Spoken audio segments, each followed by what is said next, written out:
metilação através da vitamina C. Vimos a importância também da movimentação na produção desse líquido e o transporte do mesmo. Então, basicamente, nós vimos características do tecido ósseo e do tecido articular, ok? E nós vamos hoje para a próxima etapa dentro do sistema musculoesquelético, que é a musculatura. Entendendo que o músculo é feito e como esse músculo contrai. Então, efetivamente, nós trabalharemos em prol de entendermos a fisiologia da contração muscular estriada esquelética, ok? Então, me perdoe do jeito que eu estou, a voz e tudo mais, eu vou falar de uma maneira bem lenta, estou com algumas afecções pulmonares, fiz tomografia hoje, um monte de coisa, espero que isso não atrapalhe o andamento do conteúdo. Procurei não faltar hoje, porque já havia faltado na aula passada, então estou aqui meio que no esforço. A turma das duas primeiras aulas disseram que é melhor assim, que eu falo mais devagar, mas eu falei assim, ó, mas procure não torcer para ficar doente. A gente conversa, eu diminuo a velocidade, mas não há necessidade de torcer para ficar sempre assim. Pessoal, então vamos lá. Falando então da musculatura, o tecido em questão hoje é a musculatura estriada esquelética. Nós falaremos sobre a musculatura estriada esquelética. Ambas as profissões aqui e futuros profissionais que serão fisioterapeutas e dentistas trabalharão com essa musculatura. O pessoal do odonto vai trabalhar com musculatura mastigatória, temporal, masseter, pterigoide medial, pterigoide lateral. Vai trabalhar com musculatura de abertura da cavidade oral, como de gástrico, milioide, genioide, esterntineoide, tireoide, musculaturas aqui abaixo da mandíbula. Além do que, musculaturas da mímica facial. Vejam só, musculaturas que promovem aí as expressões faciais, não é? Fronto occipital, corrugador supercílio, bucinador, risório, orbicular da boca, orbicular duro de parte orbital, orbicular de todo, orbicular duro de parte palpebral, zigomático maior, zigomático menor, levantador da asa do nariz, levantador comum da asa do nariz e ângulo da boca, depressor do lábio inferior, depressor do ângulo da boca. São vários músculos que são componentes da mímica facial, onde ambas as profissões podem trabalhar e tem prerrogativa técnica para usar do preceito da estética e cosmetologia.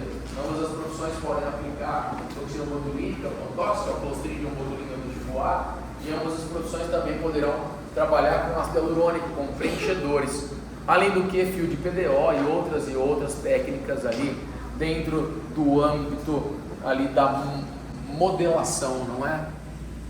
Não da plastia, mas da modelação. Uma rinomodelação, uma maxilomodelação, mas não uma plastia. Todos vocês poderão, ao final do curso, cumprir esse tipo de atividade laboral dentro do consultório.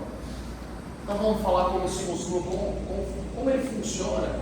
Se eu não souber como o músculo funciona, tenho dito e vou dizer novamente. Se a gente não souber como um músculo desse funciona, não tem graça chegar no laboratório e olhar para uma estrutura, no caso, estrutura plástica que é, mas não tem graça se não souber como o músculo funciona. Então a gente tem que entender os pormenores das características ligadas à fisiologia da contração muscular.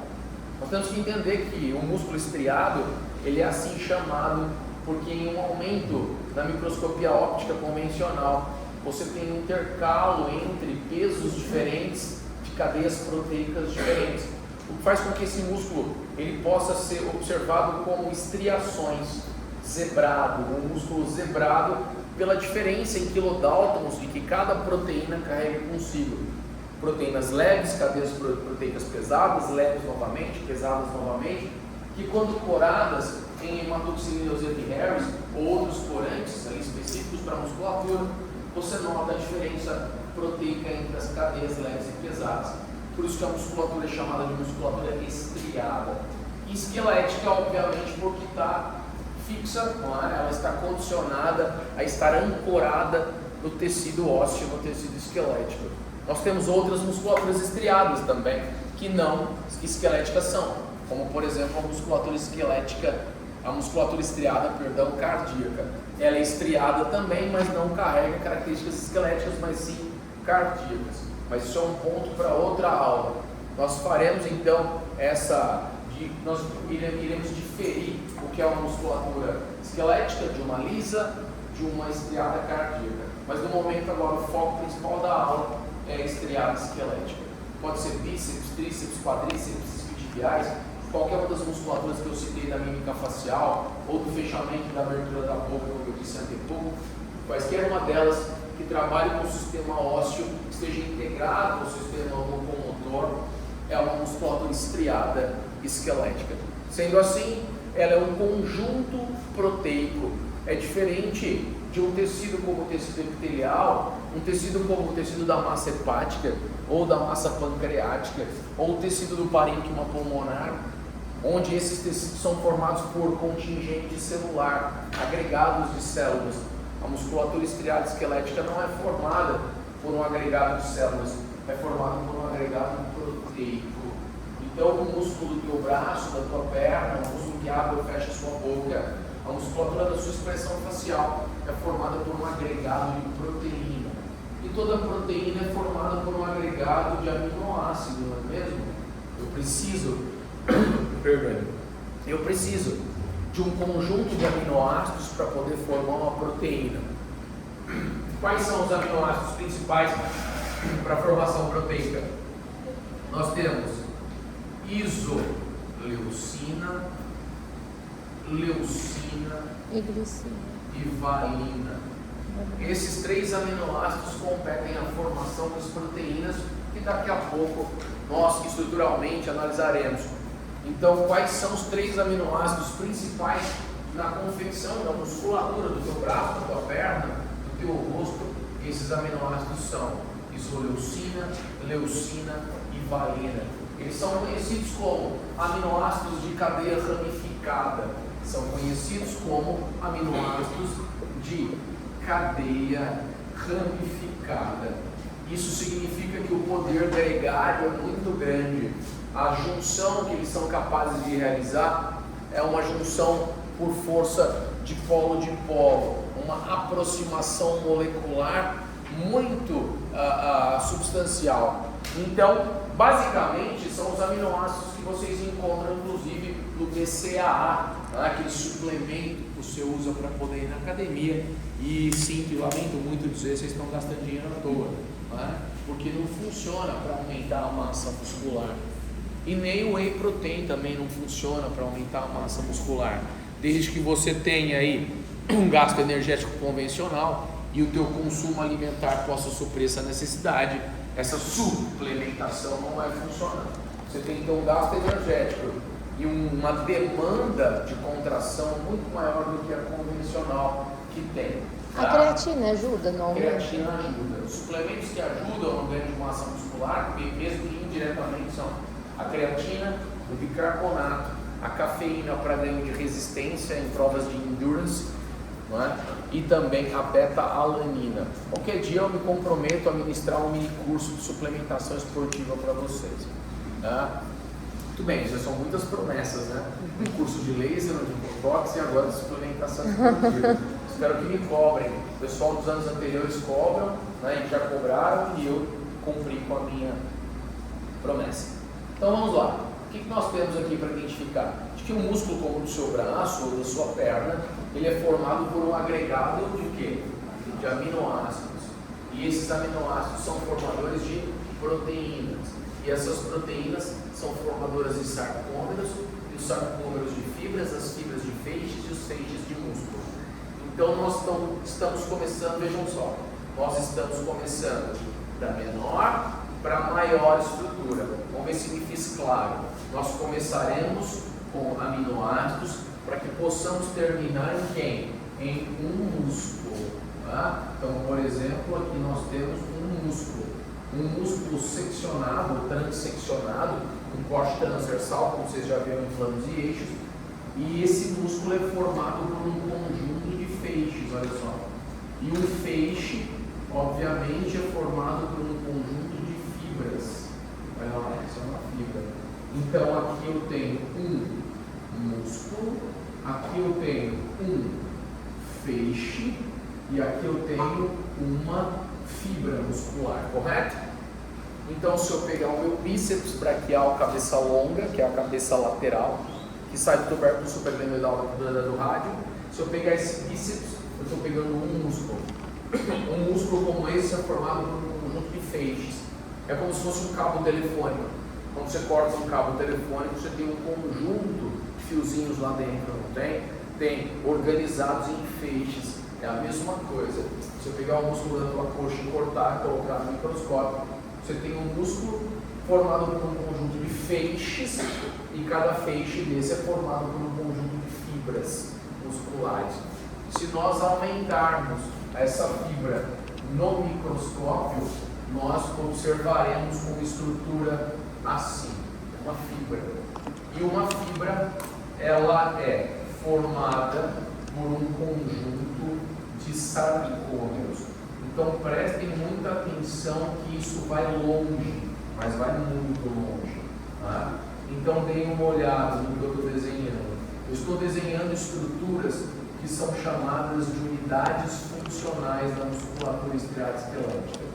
E essas unidades funcionais recebem o nome de sarcômero. Ok? Então, eu vou terminar de desenhar cada um deles aqui para vocês entenderem que esses sarcômeros eles estão dispostos em série, ou seja, gerando comprimento por uma fibra muscular, e esses sarcômeros eles estão dispostos em paralelo, gerando trofismo, gerando secção transversa, volumetria, trofia no músculo. Diga. Eu posso, eu não sei como fazê-lo, mas eu posso. Se tiver alguém da TI que quiser me ajudar, alguém é da TI, ou tem experiência com tecnologia, tá, é apertar o botão azul ali, né? Eu acredito que é. É isso? Resolve? Esse aqui? Vai desligar só o computador, mas vai continuar aceso. Vai continuar aceso? É o controle do final da tomada. Tem que chamar. Pois é. Como a gente faz, então. Eu vou tentar, pode ser? Pode. Vai ficar azul? Não, desligou. Deu certo? Sim. Tudo bem. Essa foi a parte mais complexa da aula. Ó, não me deixa mentir, eu disse que é a parte mais complexa da aula. Voltou a ser. Bom, Ficou melhor assim do que do jeito que estava. pelo menos não tem viés de confundimento das letras que estão por detrás e tal. Podemos continuar, pessoal? Sim ou não? Sim. Então vamos lá. O que nós temos? Estamos falando de qual conteúdo, por favor? Da musculatura estriada esquelética. Por que ela é chamada de estriada? Por conta das estrias, ou seja, das propriedades de peso molecular dadas em quilodaltons entre as cadeias dessas proteínas, onde nós temos cadeias leves e cadeias pesadas proteicas, ok? O que foi o nosso combinado? De começar da menor para a maior estrutura, ou tanto faz, da maior para a menor estrutura. O que nós precisamos entender é a sequência de como ela é formada. Então, evidentemente, quando eu faço o consumo de proteína, isso ajuda no consumo de aminoácidos, não é? Carne vermelha magra, carne, no caso a bovina em geral, não é?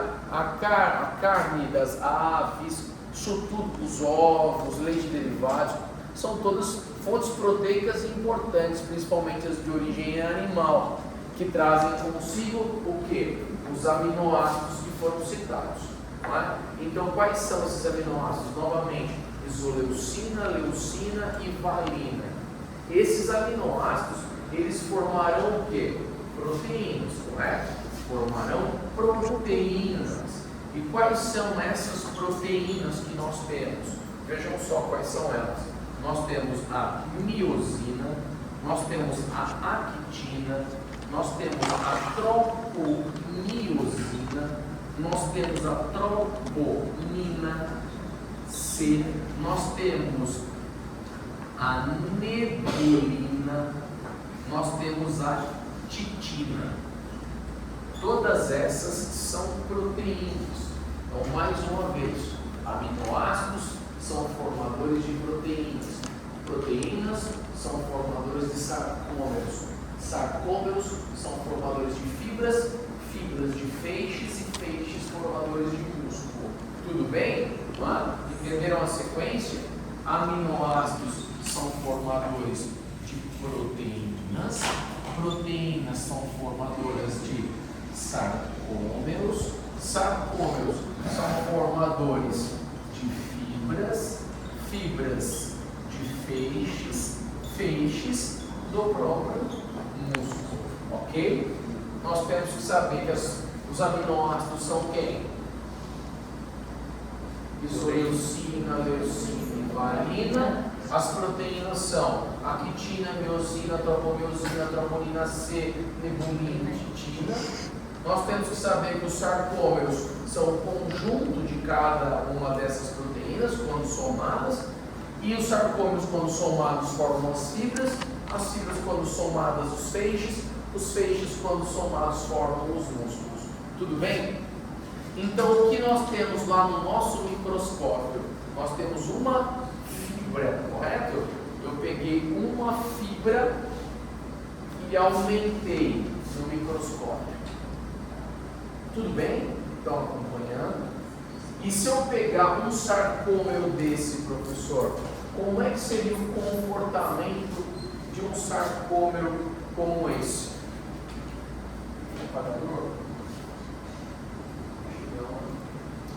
Como seria o comportamento de um sarcômero? Vamos lá. Vamos aumentar um sarcômero? Vamos jogar um sarcômero agora no microscópio. Olha lá. Colocando um sarcômero no microscópio, eu terei uma estrutura como essa. Uma estrutura muito parecida com uma escada. Então nós vamos criar analogamente uma imagem de uma escada. Isso é um sarcômero. Ok? Professor, se é um sarcômero, cada degrau da escada aqui é uma proteína. Isso, para formar um sarcômero não precisa de proteína? Preciso. Então nós vamos entender quais são essas proteínas. Nós temos uma primeira proteína aqui chamada de banda Z. Cada sarcômero, mimetizando uma escada, tem duas esbarras da escada. A escada não precisa da esbarra para onde os degraus têm que ficar presos ali? Precisa. Assim como numa cama também ele tem esbarra para fixação do gradil ali, não é? Do gradeado. Então por isso, obrigado. Então o que eu preciso entender que um sarcômero tem uma proteína inicial lateral que é a banda Z.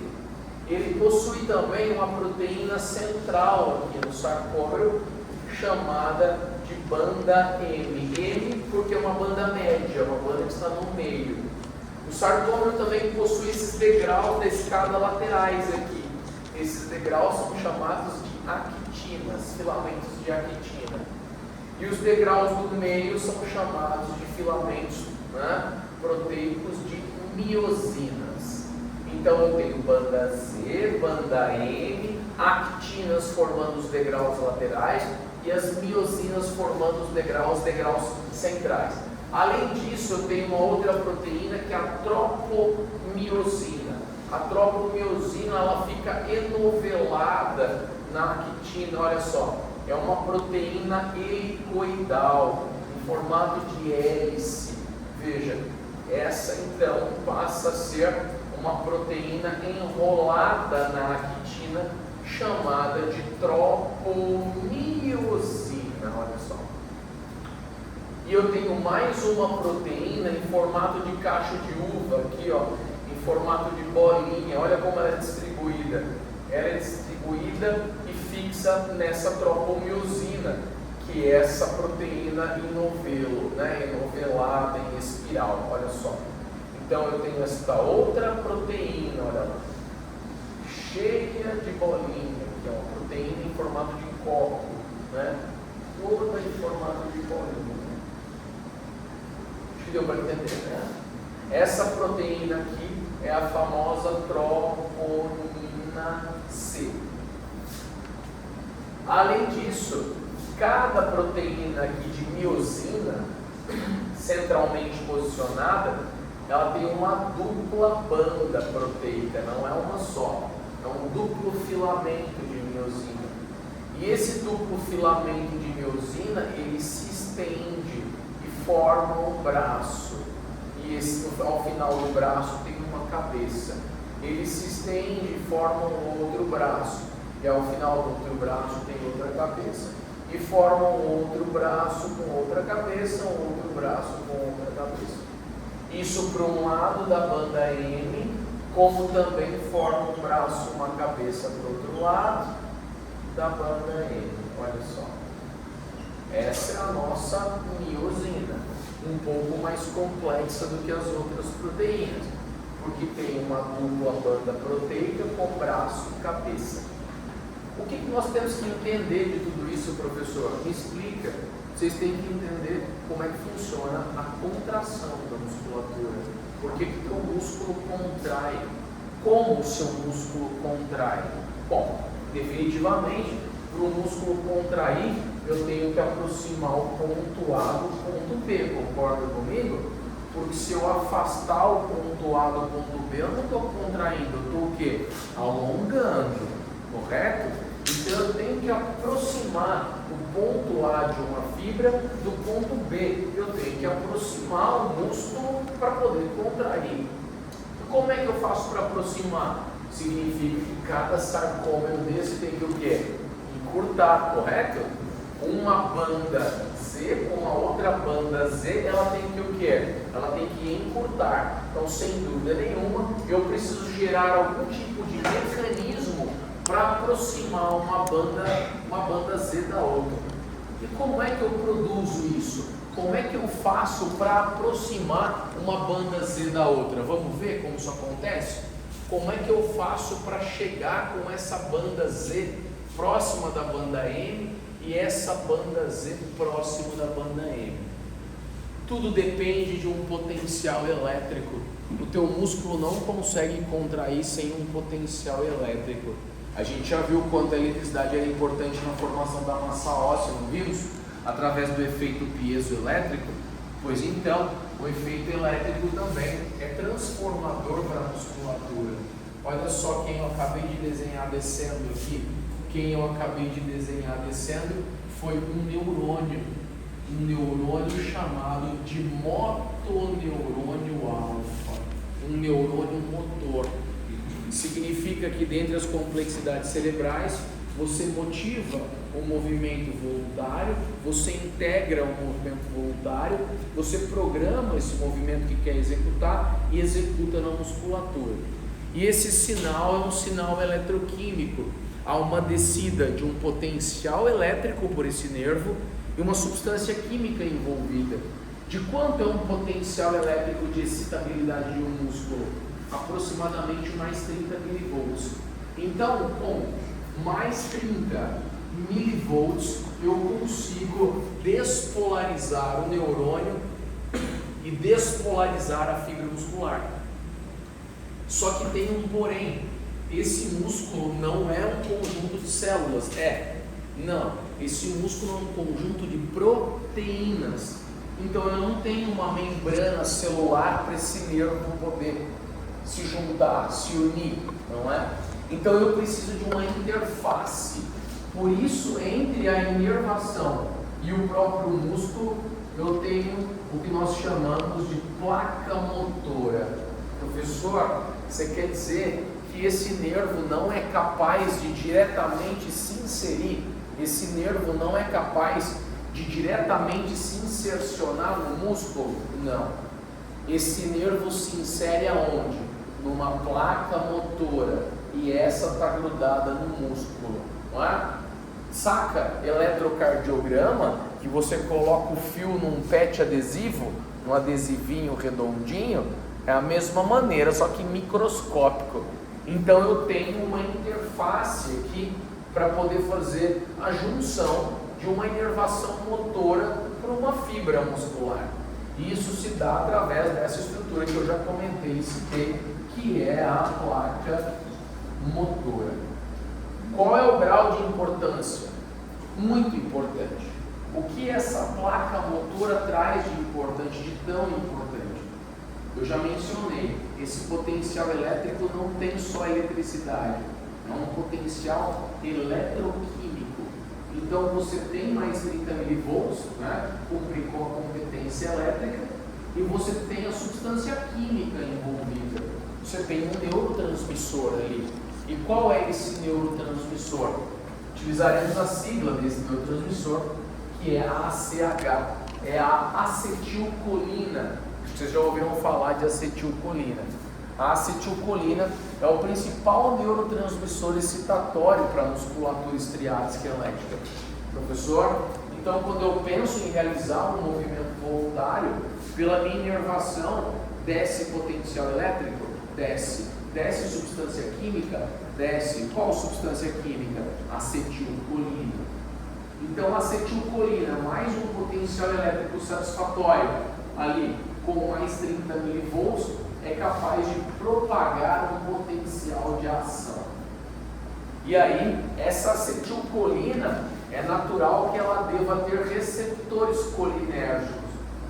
Então, essa acetilcolina que vem junto ao potencial elétrico, essa acetilcolina, ela tem que ser o quê? Captada pela placa motora. Essa placa motora, ela tem receptores para a acetilcolina. Então, a acetilcolina faz o quê? A acetilcolina se liga nos receptores. Quando a acetilcolina se liga nos receptores, canais iônicos dessa membrana se abrem. Então, basta a acetilcolina, que foi emanada pelo neurônio, ser captada pela placa motora, abrem-se canais iônicos aqui. Canais iônicos sódio dependentes de voltagem e canais iônicos cálcio dependentes de voltagem. Então, veja se vocês entenderam o processo. Eu quero pegar essa garrafa, com a mão. Cerebralmente acontece muita coisa até o meu nervo do braço e da mão levar o potencial para o meu músculo. Eu não vou comentar, nós vamos ficar aqui uma semana falando disso. Motivação na região pré-frontal, integração no motor, no giro pré-central do lobo frontal. Depois a gente tem descida pela região cortical para a substância branca que é formada pela coroa radiada, depois braço posterior da cápsula interna, depois a passa a região lateral do pedúnculo cerebral, lateral do bulbo, depois da ponte, depois do bulbo, depois da impulsão da impulsão aspirante. O que importa é, eu produzo a informação motora aqui, sim ou não? A informação já está prontinha, encaixotada, certo? Então eu já motivei, eu já integrei, eu já programei a ação motora. Eu já fiz tudo que tinha que fazer. Eu fiz o meu prompt aqui, certo? Já fiz minha linha de código do que eu quero fazer. Aí essa informação está descendo via medula, inervação do plexo braquial e vai se inserir no bíceps, por exemplo. Então essa inervação traz o quê? Um potencial eletroquímico. Quanto de eletricidade? Mais 30 milivolts. Qual substância química? Acetilcolina. Só que essa inervação não consegue juncionar na fibra muscular, porque não é uma célula, é um conjunto proteico. Então eu preciso de qual interface? Da placa motora. O que a placa motora tem? Receptores. Receptores para qual neurotransmissor? Adivinha? Receptor para acetilcolina. A acetilcolina se liga? Se liga. A acetilcolina se liga, abrem-se canais de sódio dependentes de voltagem, cálcio dependente de voltagem. Há uma despolarização da fibra, uma propagação. Você tem ali um impulso, uma despolarização. Consequentemente, a eletricidade, então, ela vem navegando na superfície da fibra muscular. A propagação elétrica. Essa eletricidade só consegue se propagar pela fibra porque a acetilcolina ligou, concorda? A acetilcolina ligou, abriu canais dependentes de voltagem, essa voltagem passou e essa voltagem elétrica, ela agora está se propagando pela fibra. Só que essa voltagem elétrica ela não pode se propagar apenas pela superfície da fibra. Essa voltagem elétrica, esse potencial elétrico, tem que se propagar para profundezas dessa fibra, para regiões mais profundas. E como que o potencial elétrico desse ele se propaga às profundezas da fibra? Porque cada fibra muscular dessa no nosso corpo, cada fibra dessa tem invaginações, tem reentrâncias.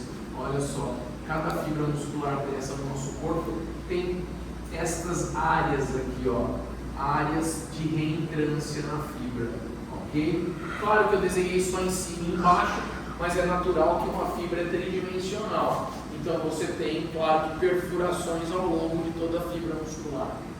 E essas perfurações servem exatamente para o quê? Para a propagação profunda da eletricidade. Aí a eletricidade se propaga profundamente, correto? Como são chamadas essas invaginações que facilitam a propagação profunda da eletricidade? São chamadas de túbulos T.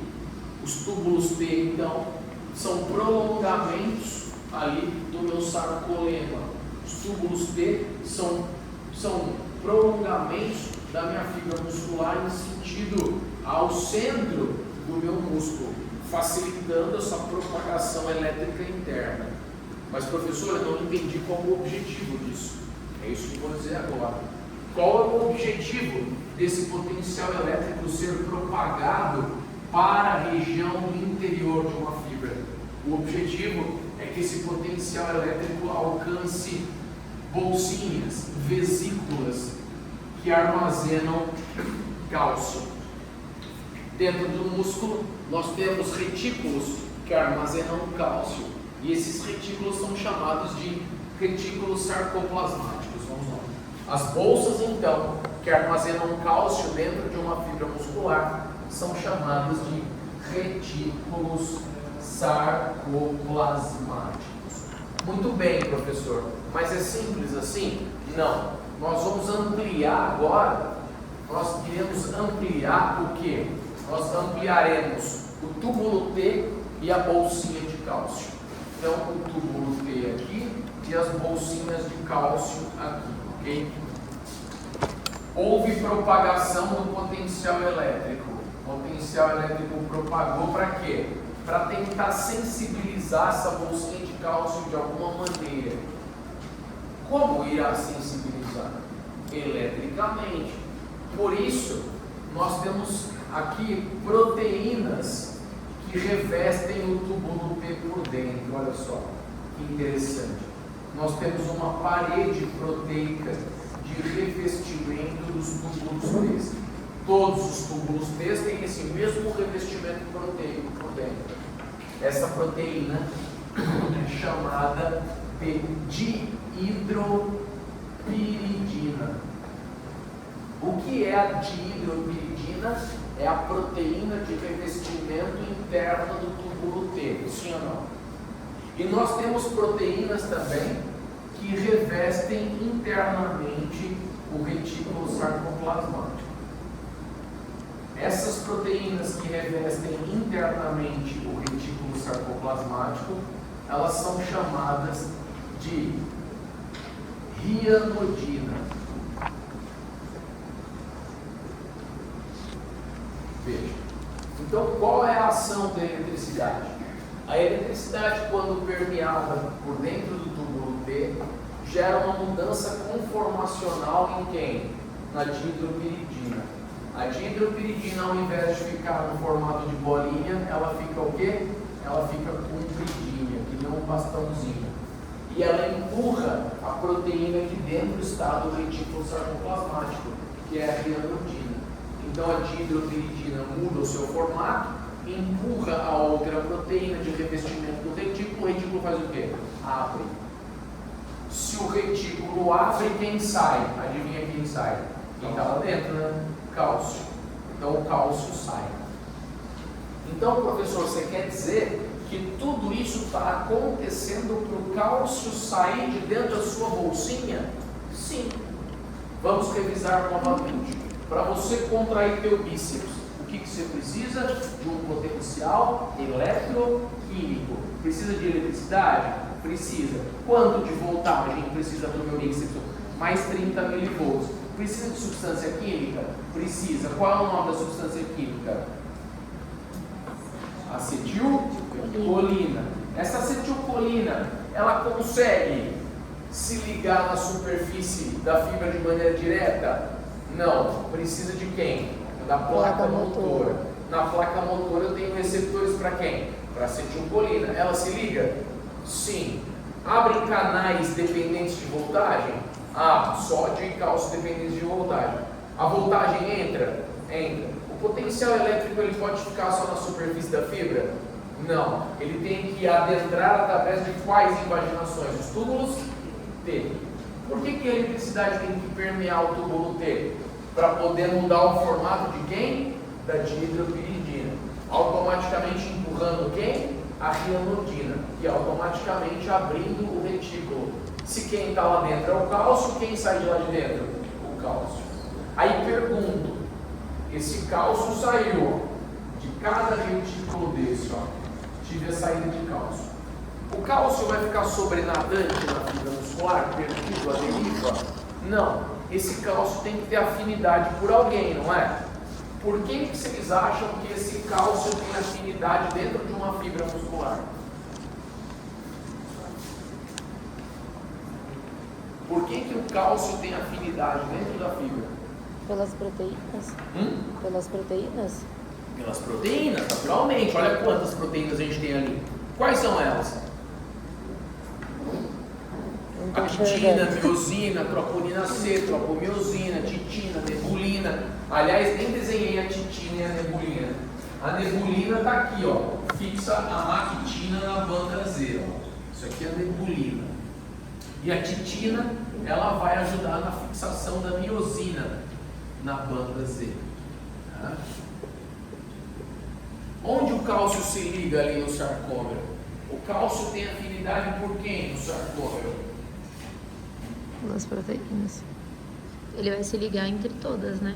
Ou não? Se ligar em uma proteína. Não. Em quem que o cálcio vai se ligar? Na acetina?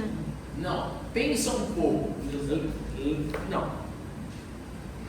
É que assim, não quero que vocês chutem, eu quero que vocês analisem em quem o cálcio vai se ligar. Você tem muita coisa antes de puxar. Entende? O cálcio vai se ligar exatamente no sobrenome da proteína em questão. Tem uma que chama troponina o quê? C do quê? Cálcio. De cálcio. Então vamos lá. Onde o cálcio se liga? Na troponina C. C. Enche de cálcio aqui. Ok? Sim ou não? Muito cálcio, muito cálcio. Esse conjunto molecular fica leve ou pesado? Nossa, eu estou adicionando alguma coisa, fica pesado. Quando esse conjunto molecular fica pesado, ele gira. Quem gira? Ora, o cálcio se ligou na troponina C, que por sua vez está ligado na tropomiosina, que por sua vez está enovelando a quitina, correto? Se tudo fica pesado, a hélice faz o quê? Gira. Deu para compreender? A hélice gira? Não entenderam? Esquece lado. Pensa só no cálcio. O que eu tenho aqui? Banda o quê? Z. Quem sai da banda Z? A quitina. Não é? Banda Z. Quem sai da banda Z?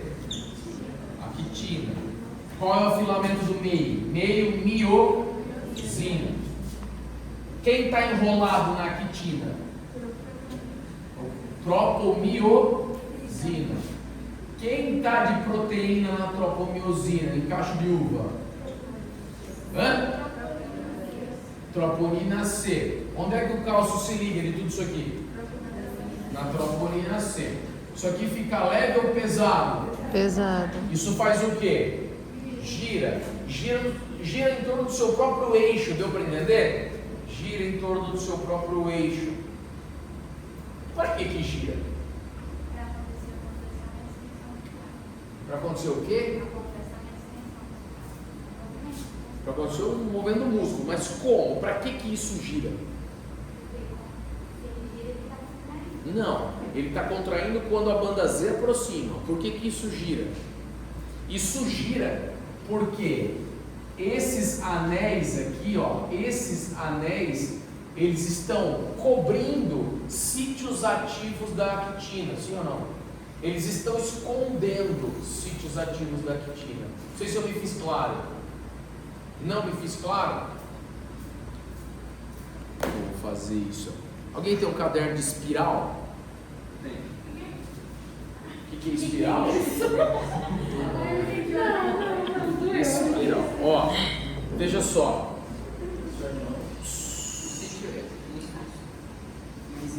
Actina, ok? Quem está aqui enrolado na actina? Tropomiosina, certo? O cálcio não vai ligar aqui? Sim. Liga na troponina, que você que está na tropomiosina.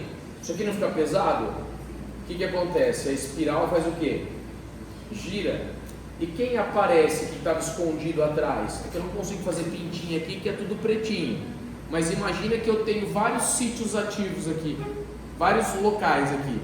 E esses locais aqui estão cobertos pela espiral, sim ou não? Sim. A hora que a espiral gira, os sítios ativos aparecem entre as espirais. Deu para entender isso? Todo mundo entendeu? Obrigado. E o porquê que é importante aparecer o sítio ativo? Ó. Então, se o sítio ativo estava coberto aqui, quando girou, o sítio ativo apareceu, entende? Quando o cálcio chega e pesa, isso tudo gira e aparece o que lá? Ó, quem aparece? Sítio ativo. Sim ou não? Agora sim. Quem não pode ver um sítio ativo aparecendo?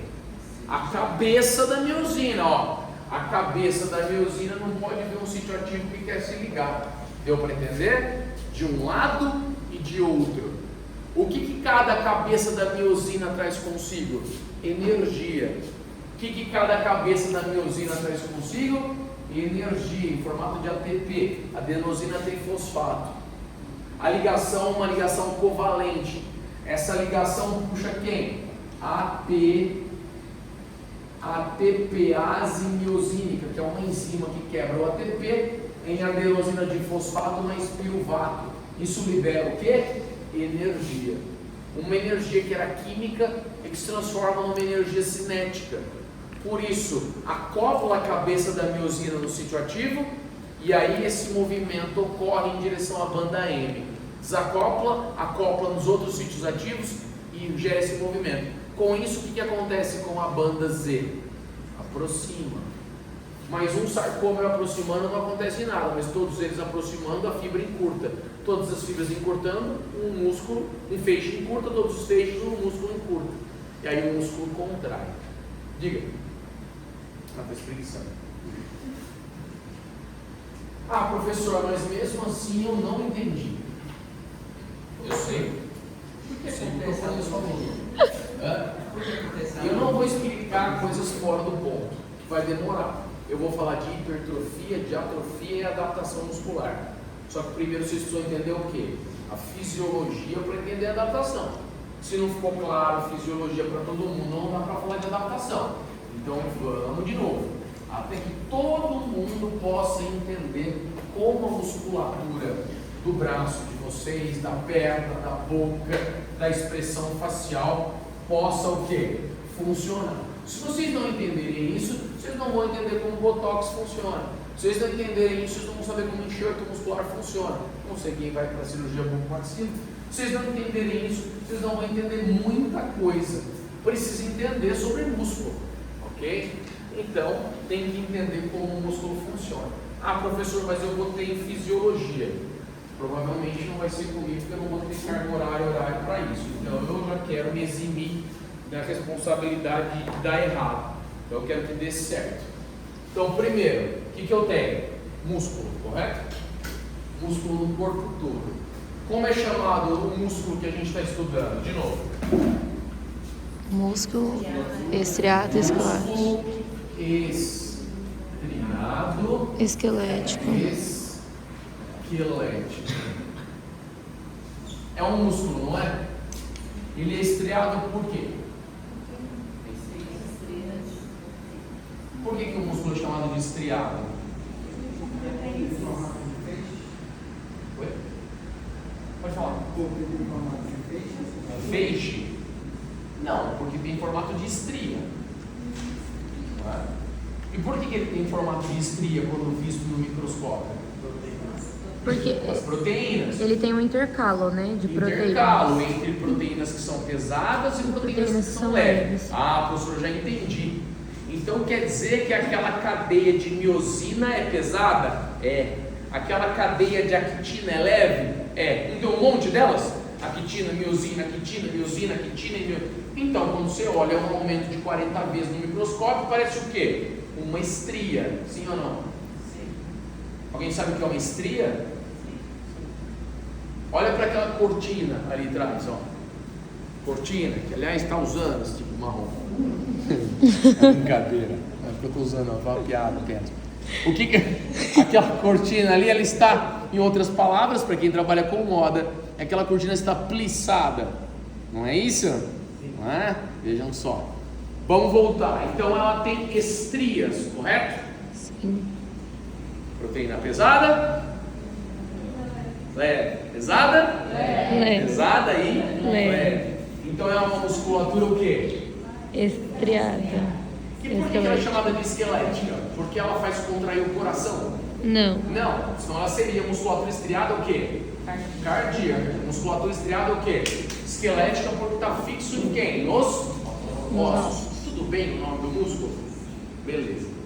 Esse músculo é um músculo que voluntário ou involuntário? Voluntário. Você pensa para querer realizar, não é? Só que nós vamos distinguir aqui as partes das quais você pensa para realizar um movimento? Não. Isso vocês verão em neurologia. Não sei se comigo, com quem que é, mas vamos ver em neuro. Esse pensamento do movimento voluntário, ele desce pronto, não desce? Passa pela medula e vai para o plexo braquial para poder se inserir no músculo, não vai?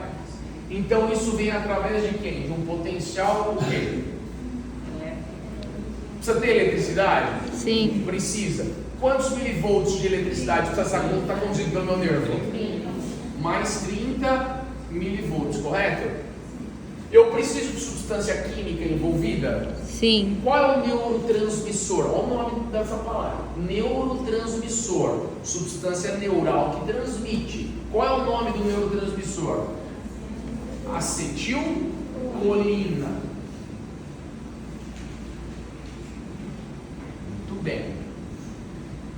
Como é chamado esse neurônio aqui que desce com informação motora? Como é chamado esse neurônio? De motor, não é?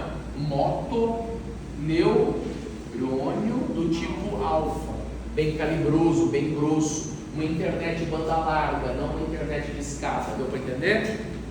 Uma inervação potente. Bom, e ela vai se inserir aonde essa inervação? Em um músculo? Não.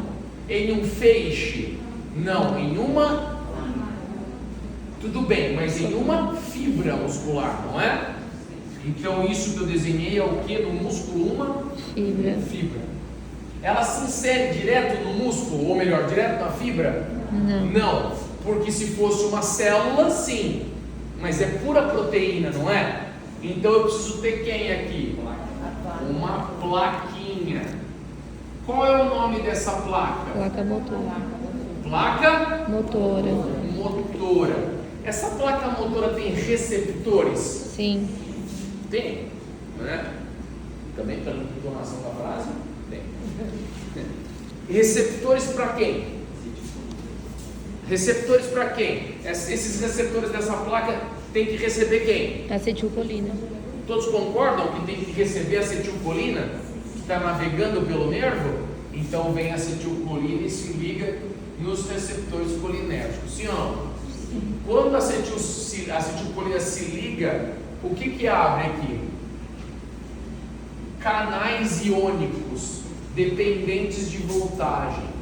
Ligou a acetilcolina, vai abrir canal de sódio, vai abrir canal de cálcio. Vai passar só de cálcio para dentro do músculo? Vai! Só que além de passar, vai passar o que principalmente? Eletricidade. Essa eletricidade vai ficar só na superfície da fibra? Não. Não, essa eletricidade ela tem que fazer o quê? Se aprofundar, não tem? E para essa eletricidade se aprofundar, ela tem que aproveitar de entradas que o músculo tem, não tem? Qual é o nome dessas entradas musculares? Vamos, pessoal. Túbulos P. A eletricidade agora consegue entrar? Sim. Sim. Qual é o objetivo da eletricidade entrar? Na ponta da corda o músculo contrair. Mas qual que é o objetivo intermediário dessa eletricidade entrar? Liberar o cálcio.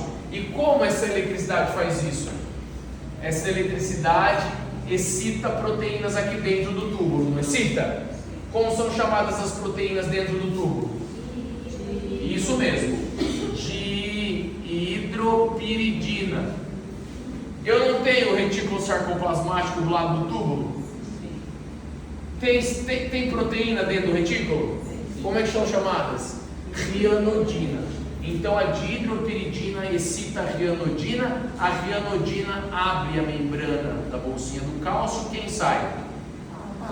O cálcio. Tudo bem até aí? Agora pergunto, aqui não está cheio de sarcômero? Onde que o cálcio se liga nesse sarcômero? Onde que o cálcio se liga? Olha lá, aqui eu tenho um sarcômero, vem comigo. Eu tenho um sarcômero. Como chama essas bandas aqui?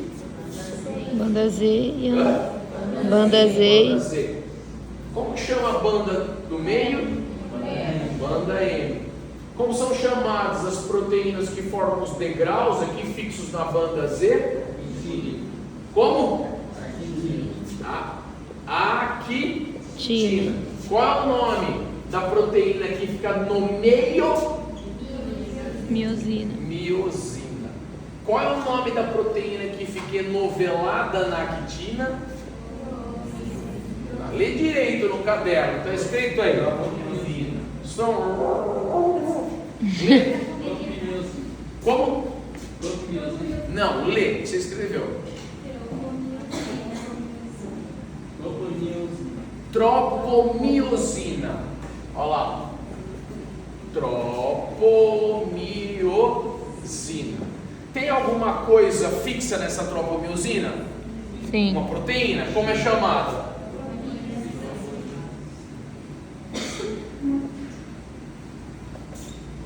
Troponina C. Esquece de tininebolina por enquanto. Essas miosinas são só assim? Não. São duplamente proteicas, não é? E depois são possuidoras de quem? Braço e cabeça para um lado da banda M, braço e cabeça para o outro lado, sim ou não? Sim. O cálcio se liga em quem? Todos concordam? Sim. Cálcio se ligou. Ó, o cálcio se ligou. Isso fica leve ou pesado? Pesado. Gira ou não? Gira. Gira para quem aparecer?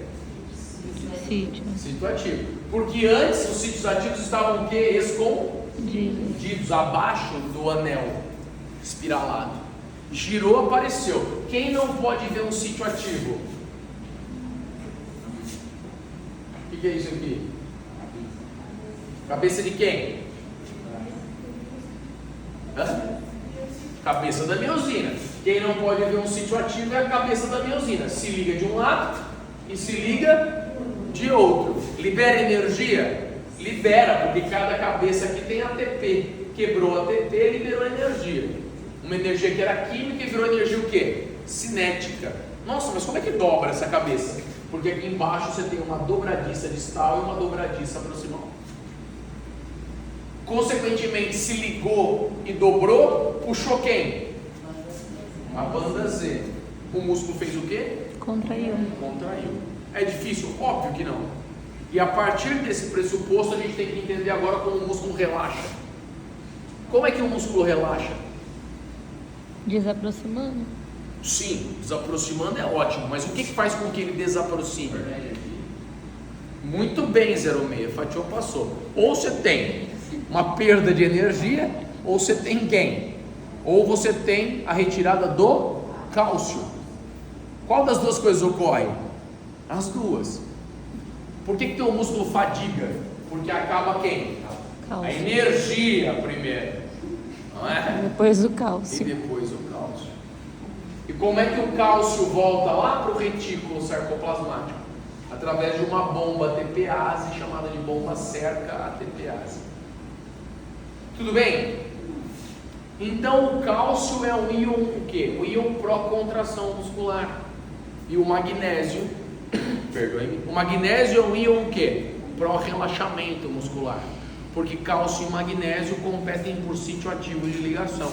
Então se o seu paciente tem uma tensão no trapézio, uma tensão na musculatura levantadora da escápula, no esplênio da cabeça, se o teu paciente tem bruxismo, hidreísmo, é importante que você suplemente com quem? Com cálcio ou com magnésio?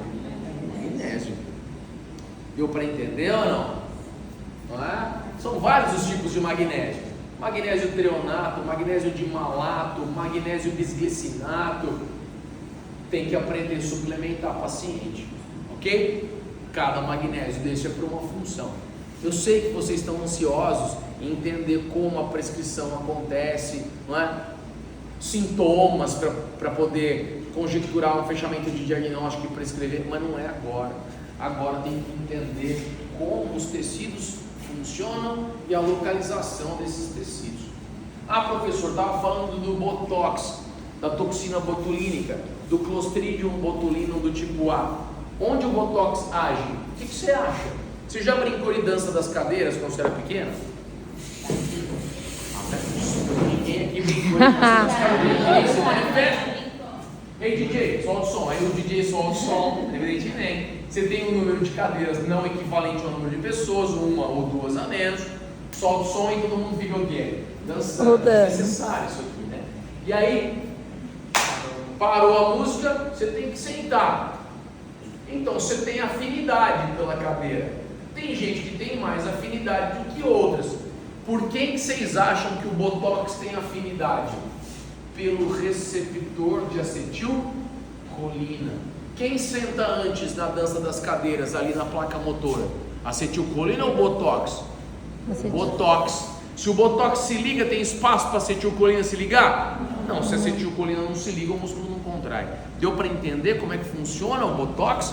A toxina botulínica tem o quê? Cana, não é? Por isso que geralmente a nossa testa não enruga mais, né? Quando a gente... Não enruga mais, vírgula, página 2, enruga sim, não é? Só que, professor, então não faz sentido. Por que não faz sentido? Porque se esse músculo não contrai, ele fica flácido, aí que ele enruga. Sim, esse raciocínio é corretíssimo. Só que esse daqui ficou fraco pela ação do Botox, mas os outros continuam fortes. Então são os outros músculos que puxam o tecido da pele e ganham no cabo de guerra do músculo que se aplicou Botox, sacou? Então se você aplica Botox, alguém poderia vir aqui? Eu não vou aplicar, mas eu vou simular. Depois você limpa. Então, por exemplo, estou fazendo a análise dele, são 3 terços. O terço superior, terço médio e terço inferior. Então eu vou trabalhar o terço superior da face. Tem um músculo aqui que é o fronto-occipital. Eu tenho músculos aqui como, por exemplo, da glabela de colgador do supercílio. Então eu venho aqui, não é? Aplicação clássica. Eu faço 3 pontos de toxina aqui, eu faço 3 pontos de toxina aqui, cada qual com 2 unidades de toxina botulínica. Eu faço um ponto na glabela, eu faço um ponto na cabeça e na cauda do colgador do supercílio, cabeça e cauda. Então basicamente é o protocolo clássico. Só para vocês entenderem, esses músculos eles vão estar fortes agora com Botox? Não, vão estar fracos. Então todo o resto da musculatura vai estar mais forte do que eles, não irá? Então esses músculos vão puxar e esse aqui não vai dar conta de fazer a força contrária. Agora veja, se aqui está paralisado e ele ergue a sobrancelha, veja, Se aqui está paralisado e ele ergue a sobrancelha, olha o que acontece. Não, ergue, faz força para erguer. Olha como fica arqueado. Então, quando as pacientes me pedem assim, doutor, eu queria ter arqueamento de sobrancelha, eu não aplico aqui. Por quê que eu não aplico? Para aqui poder ter força, sim ou não? Sim. Aqui não terá força para erguer as sobrancelhas, só que fora terá. Sim, ó. Okay. Trava esse e mexe. Mas mexe do lado. Agora, se a gente não se arqueou demais, o que eu faço? Boto um ponto aqui, paralisa, ela não sobe como estava subindo. Deu para entender? Sim. Perdão pelos riscos, Perfeito. mas eu acho que... Pessoal, então é claro que precisa entender como o músculo contrai aqui, vamos lá. Precisa entender como o músculo contrai, o porquê eletroquimicamente ele contrai, qual o tipo de componente químico que você vai aplicar, como você vai aplicar e uma noção muito boa de anatomia. Então assim, tudo começa aqui, tudo começa no primeiro ano, para você não precisar pagar um curso de 7, 8 mil reais para aprender sobre receptor colinérgico, que em outras faculdades isso acontece, porque não tiveram uma fisiologia adequada e nenhuma anatomia adequada. Pessoal, era isso para hoje. Na próxima aula nós